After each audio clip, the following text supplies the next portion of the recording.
Hello everyone, welcome to JC academy. कैसे हैं आप सब और आप सबकी प्रिपरेशन कैसे चल रही है?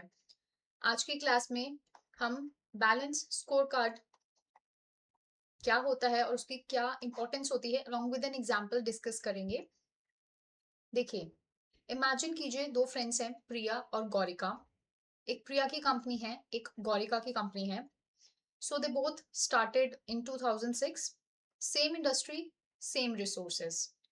लेकिन 10 साल बाद आज जो गौरिका की कंपनी है, it has become an industry leader जो अपने कॉम्पिटिटर्स को भी आउट परफॉर्म कर रही है। और जो प्रिया की कंपनी है, it is one of the competitors जिसने प्रिया की कंपनी को भी आउट परफॉर्म कर दिया।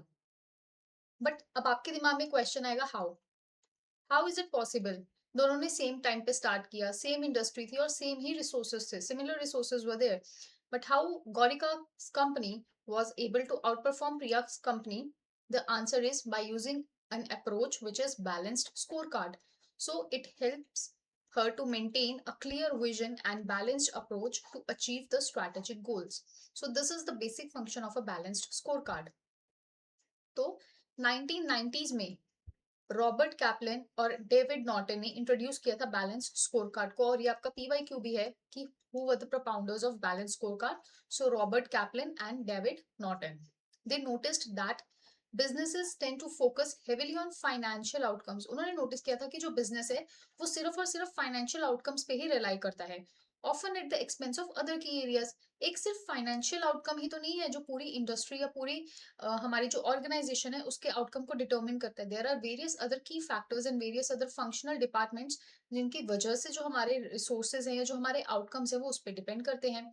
सो इसीलिए उन्होंने कॉन्सेप्ट लाया था बैलेंस स्कोर कार्ड का, ताकि एक कंपनी का जो पर्सपेक्टिव है अपनी सक्सेस को लेके वो चेंज हो सके और वो अपने ऑर्गेनाइजेशन परफॉर्मेंस को मेजर कर सके by whatever the true components of that organisation are. So balance scorecard क्या है? एक स्ट्रैटेजिक प्लानिंग और मैनेजमेंट सिस्टम है which is used extensively in business and industry, government and non profit organisations.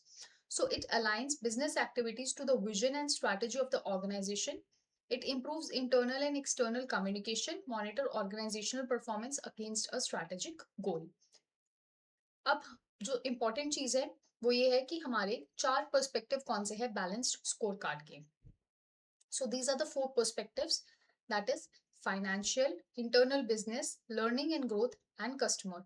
Financial का मतलब क्या है कि हम अपने शेयर होल्डर्स जिन्होंने अपना पैसा हमारी ऑर्गेनाइजेशन पे लगाया है, हम उनके सामने कैसे रिप्रेजेंट कर रहे हैं अपनी ऑर्गेनाइजेशन को। इंटरनल बिजनेस जो हमारे शेयर होल्डर्स हैं, जो हमारे एम्प्लॉयज हैं, जो हमारे कस्टमर्स हैं, हम उनको कितना सेटिस्फाई कर पा रहे हैं through our internal process. Learning and growth long term sustainability के लिए,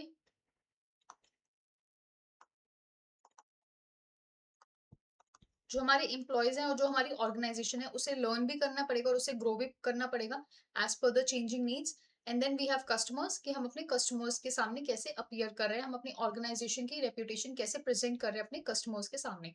सो these are the four perspectives of balance scorecard. अब देखिए, फाइनेंशियल पर्सपेक्टिव का ऑब्जेक्टिव क्या होता है? Increase the return on investment. So measure ROI percentage. ROI क्या हो गया? हमारा रिटर्न ऑन इन्वेस्टमेंट। हमने जितना इन्वेस्ट किया है हमें उसके बदले में वो इन्वेस्ट करके हमें कितना रिटर्न मिल रहा है, that is return on investment. For example, एक कंपनी का टारगेट है कि हमें ग्रेटर देन 15% चाहिए एनुअली। हम जितना इन्वेस्ट कर रहे हैं हमें आरओआई 15% से ज्यादा चाहिए एनुअली। इनिशिएटिव क्या है? Optimise cost structure and improve operational efficiency. For example, company A reduced the operational cost by optimizing the supply chain management, which improved their ROI from 10% to 18% within 2 years. So this is the financial perspective. Second is customer perspective. Customer perspective का objective क्या होता है? To improve the customer satisfaction.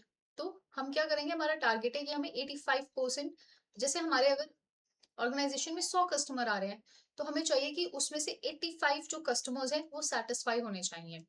Initiative क्या है कि हम एक customer feedback loop लगाएं और एक रिस्पॉन्सिव सर्विस इंप्रूवमेंट्स उसमें इंप्लीमेंट कर सकें। So company A introduced a feedback system that allowed them to quickly address customer issue, और उनका जो satisfaction था customer का, it increased from 70 to 90%. फिर आता है इंटरनल बिजनेस प्रोसेस पर्सपेक्टिव. इसका ऑब्जेक्टिव क्या है? To enhance the innovation process. यानी जो नंबर ऑफ न्यू प्रोडक्ट्स हम डेवलप कर रहे हैं, जैसे हमने एक टारगेट रख दिया कि हमें per year 5 new products launch करने हैं. सो इनिशिएटिव क्या है? It will foster culture of innovation through R&D investment. आपको जो पता होगा कि जो हमारी ऑर्गेनाइजेशन है उसका टारगेट है कि हमें हर साल 5 प्रोडक्ट्स ने इंट्रोड्यूस करने, तो आपका जो माइंड है वो उतना ही क्रिएटिवली चलेगा.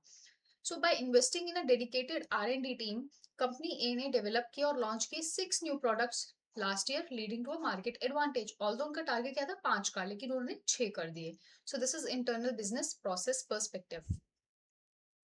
लास्ट आता है हमारा लर्निंग एंड ग्रोथ. जिसका ऑब्जेक्टिव क्या है? To increase the employees skill and satisfaction.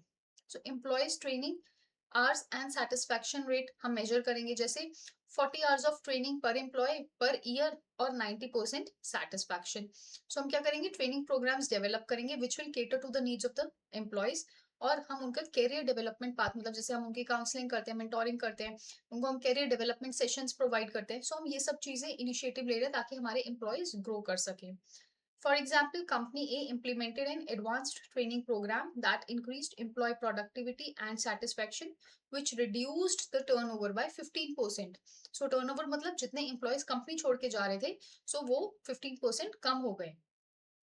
So this is learning and growth perspective.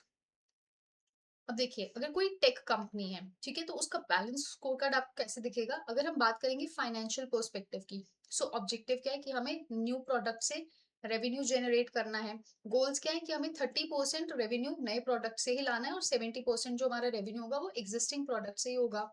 Indicator क्या है? न्यू प्रोडक्ट्स का रेवेन्यू. और इनिशिएटिव क्या है? कि हम R&D में प्रोडक्ट डेवलपमेंट के लिए इन्वेस्ट करेंगे. कस्टमर पर्सपेक्टिव से इंक्रीज करना है मार्केट शेयर. एक 25% का मार्केट शेयर अचीव करना है, और मार्केट शेयर परसेंटेज के थ्रू हम उसको मेजर कर सकते हैं, और हमें एक्सपैंड करनी है अपनी मार्केटिंग और सेल्स के एफर्ट. इंटरनल प्रोसेस पर्सपेक्टिव, हमें एनहांस करना है प्रोडक्ट डेवलपमेंट साइकिल. ठीक है, आपने प्रोडक्ट डेवलपमेंट साइकिल पढ़ा है, अब हमें उसे एनहांस करना है. डेवलपमेंट साइकिल का जो टाइम है उसको 20% रिड्यूस करना है, और जब हम इसको 20% रिड्यूस करेंगे तो हम उसी साइकिल टाइम को हम एज एन इंडिकेटर यूज कर सकते हैं. And implement agile development methodologies. Agile का मतलब चेंजिंग डेवलपमेंट अलोंग, जैसे हमारी टेक्नोलॉजी चेंज होती जा रही है, तो हमें उसके साथ साथ अपनी डेवलपमेंट मेथोडोलॉजीज को भी चेंज करना है और इम्प्लीमेंट करना है. लर्निंग एंड ग्रोथ में कॉन्टिन्यूस लर्निंग हमें प्रमोट करनी है अपने एम्प्लॉयज को. 60 आवर्स प्रोफेशनल डेवलपमेंट पर एम्प्लॉय एनुअली, मतलब हर एक एम्प्लॉय ने साल में 60 आवर्स लगाने हैं प्रोफेशनल डेवलपमेंट में. उससे क्या होगा? एक कॉन्टिन्यूअस लर्निंग प्रोग्राम एस्टैब्लिश हो सकता है. सो this is a general example of a balance score card tech company में. ठीक है, ऐसे ही आपकी हॉस्पिटैलिटी, हॉस्पिटल्स, आपके होटल्स, आपके हायर एजुकेशन जो इंस्टीट्यूट्स होते हैं, सो हर एक ऑर्गेनाइजेशन का अपने लेवल पे एक स्कोर कार्ड बनेगा, जो ये 4 perspectives which is financial, customer, internal process और लर्निंग ग्रोथ को मेजर करेगा, और उनके अपने गोल्स होंगे, अपने ऑब्जेक्टिव्स होंगे, जिनके थ्रू वो कुछ इनिशिएटिव लेंगे और उसको वो मेजर कर सकते हैं. सो this is all about balance score card. I hope आपको क्लास समझ आई होगी. आपको कोई भी डाउट होगा आप कमेंट में पूछ लीजिएगा. Thank you so very much for watching. See you soon in the next class. Bye bye and take care.